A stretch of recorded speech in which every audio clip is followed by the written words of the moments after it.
Hello, my name is Heather Robert, and I am with the Social Policy Institute at San Diego State University. I am the program lead for the Imperial Valley cohort of Navigating Change, which we will be launching in January.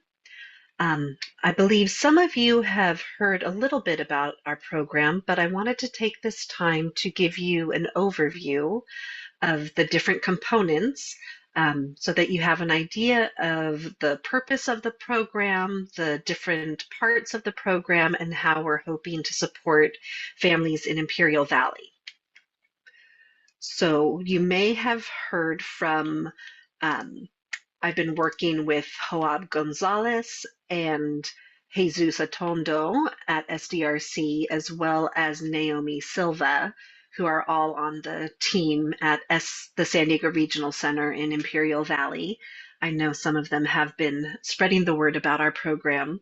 Um, so maybe you have already heard, received an email from them and or myself, but hopefully this will give you some more information. I'm going to go ahead and share my screen. So, navigating change is a roadmap for culturally and linguistically relevant support for transition age youth who have intellectual and developmental disabilities, as well as for their families. So, when we're talking about transitional age youth, we're talking about 16 to 22-year-olds. This program is part of a service access and equity grant that was awarded by the California Department of Developmental Services. It runs through January of 2025 through the end of December of 2026. As I said, the focus is transition age youth with IDD. The goals of this program are to embolden families to be proactive during the transition and the preparation for the transition from school services to adult world services. We also hope to address cultural stigmas, and we involve navigators from their culture in this process. The program highlights, as you can see, there are four sort of segments: the kickoff, the navigators, the life planning, and the ongoing support and learning. This program is intended to be about 3 months. And it starts with the families attending a kickoff event, which we call a World Cafe, where the youth and the families come together. They will receive an overview of the program, and then we separate into the parents or siblings or grandparents, whoever the sort of adults are in that youth's family, and then also the youths. And then they work with the navigators, which I'll be explaining, that are mentors. And it's like a focus group where we discuss what is working well for them, what have their challenges been, as well as what their hopes and dreams are for the adult phase of their life. Um, and then the navigators, this is another key part of our program. Each family is paired with two navigators. So the youth is paired with a youth mentor, and the family is paired with a family transition specialist. Ideally, these navigators have some lived experience in the world of IDD so that they can help um, provide peer support as well as some insights about what it's like to go through that process. When they are matched with their navigators, the navigators will meet with the youth and the family.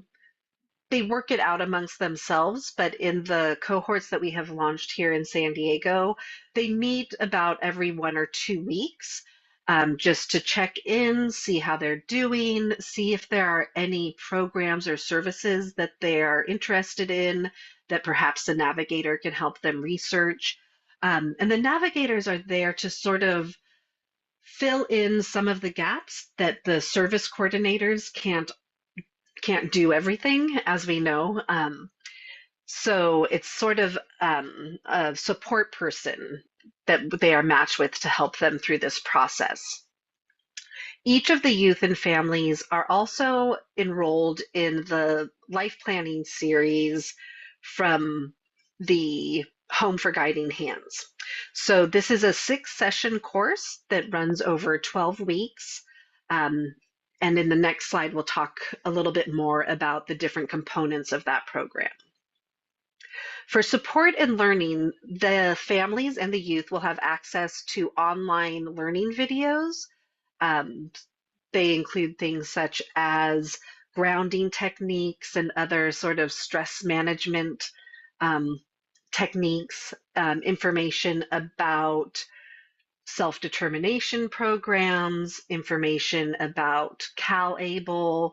So some of them are related to sort of the nitty-gritty of what they will need to consider as they transition into adulthood, and others are just sort of life skills in terms of stress management, because we know for any adolescent transitioning to adulthood, that can be a stressful transition. And when we're talking about people that have IDD, there's an entire other set of considerations that come into play. um, we also hold peer support groups for both the youth and the families, where they will get to meet together. Again, the group itself decides. It tends to be either once a week or every other week, where parents and caregivers are invited to attend the family peer support group. We have had, again, for our San Diego cohorts, we have had speakers come to present about the programs and services they offer from the Department of Rehabilitation. We had someone from the Exceptional Family Resource Center.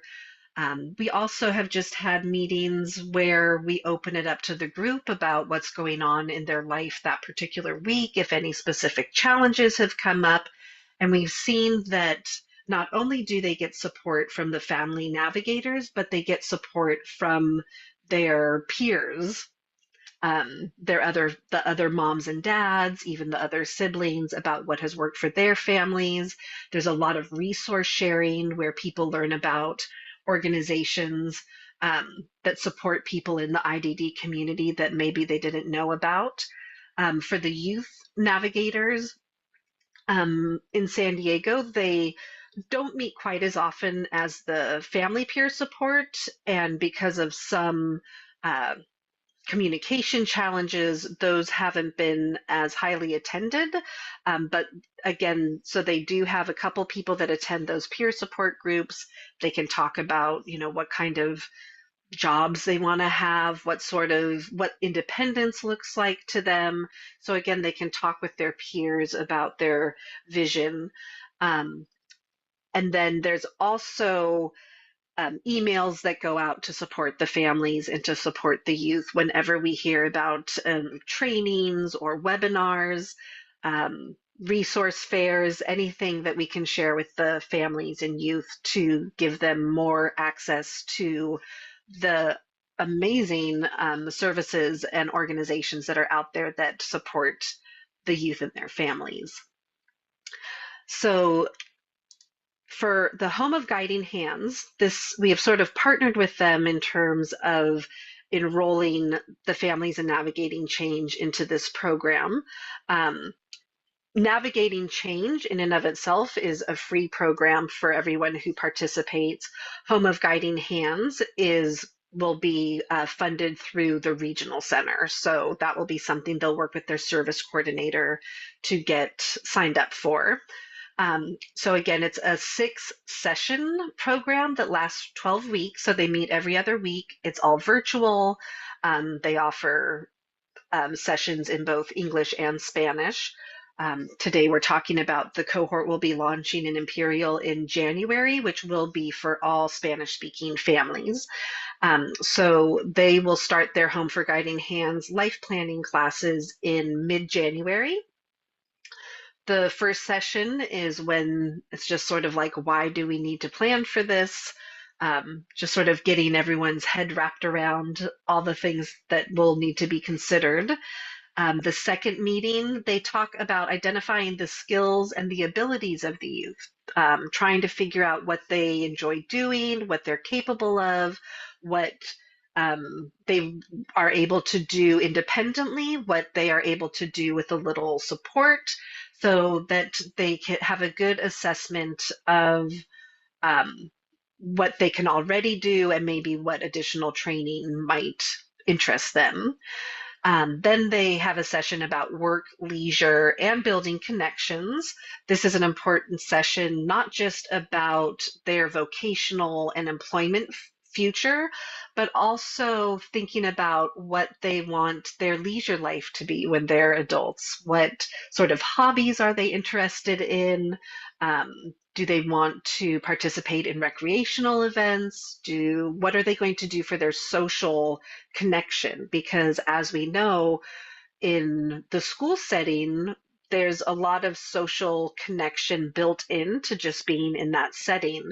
However, once they move out of school, if they aren't then enrolled in a further education program, a lot of those opportunities for daily interactions with their peers aren't built into their days anymore. So there's a lot of focus on making sure that that is part of adulthood, because as we know, social connection is it's an important part of our life. We're social creatures, and we want to make sure that we have good, healthy, stable relationships and support systems.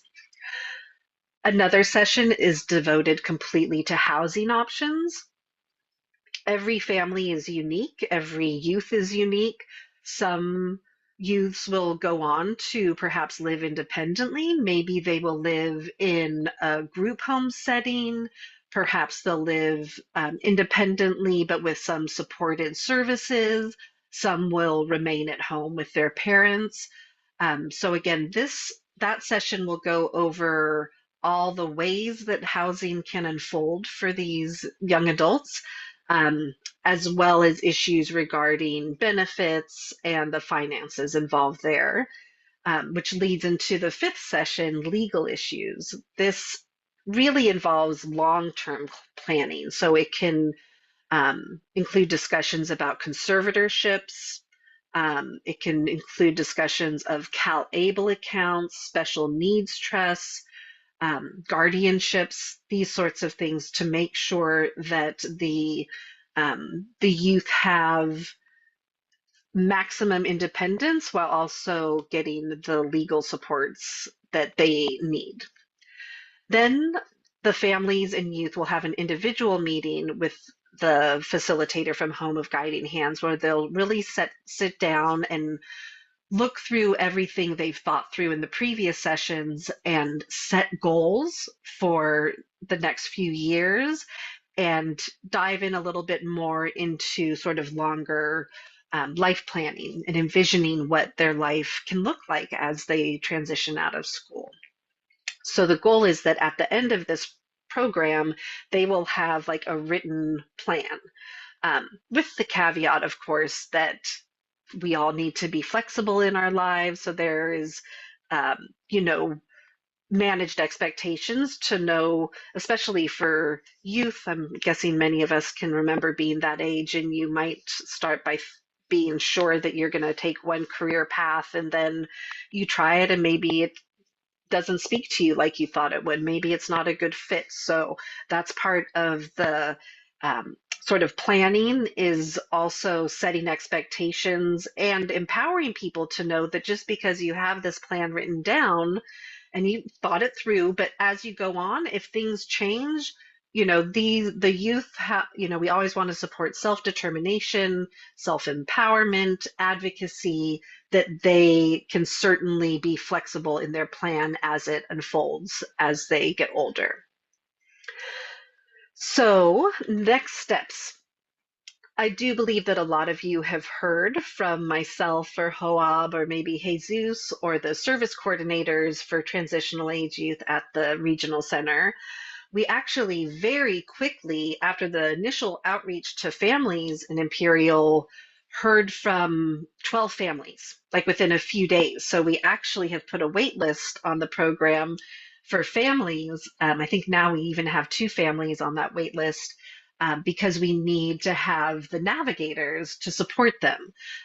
So we're hoping that that is where you all can really help us spreading the word about the program. If you know people that are maybe mid adult, maybe 25, 30, that were in regional center and then went through the transition to adulthood, and could maybe be a good peer mentor for the youth in these families, that would be wonderful. Or if there's families that have gone through this transition, again, that can be mentors to the other parents to let them know what it's like to go through this program, share sort of their insights about the ins and outs of adult services. These are the types of people that we're working with. Although, while lived experience is preferred, it is not a requirement. We're just looking for people that want to make a difference in the lives of youth with intellectual and developmental disabilities and their families. We provide training. These are compensated part-time roles. So obviously we value everyone's time and their expertise and their insights that they would be bringing to these navigator roles. If anyone is interested in that, there will be a navigator training in December.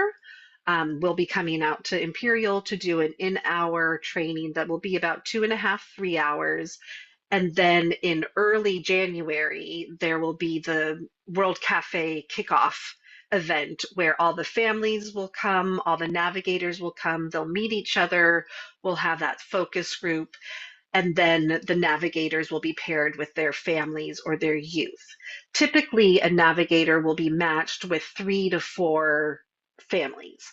And then the navigators, the youth navigator and the family navigator, will work with each other. They stay in contact. They're in contact with the service coordinator, as well as the program lead and program manager on the Social Policy Institute side. So hopefully this gave you a little more information about the program.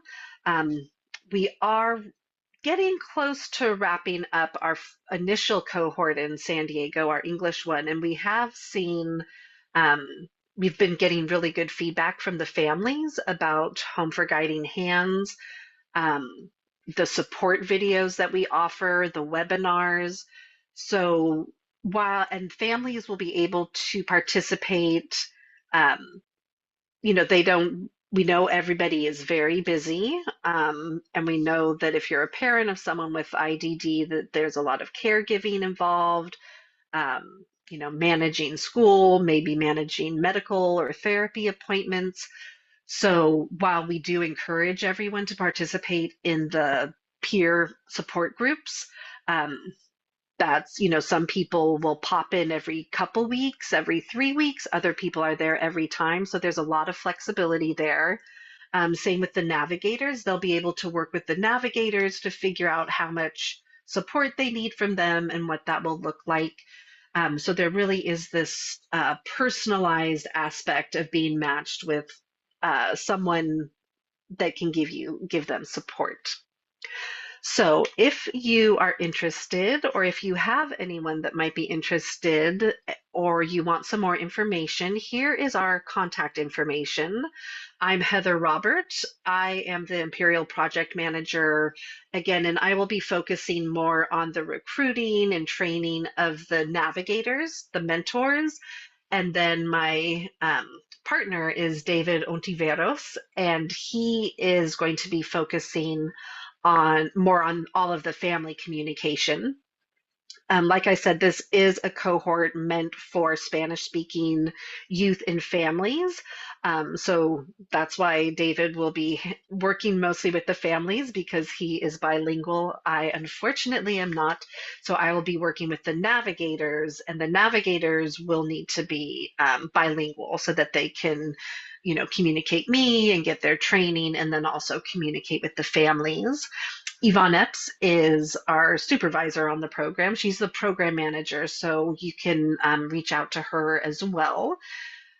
So I hope to hear from some of you. We're very excited to get this program off the ground in Imperial. to provide this extra support for families during this time where the school system at least has a little more structure and everything centralized.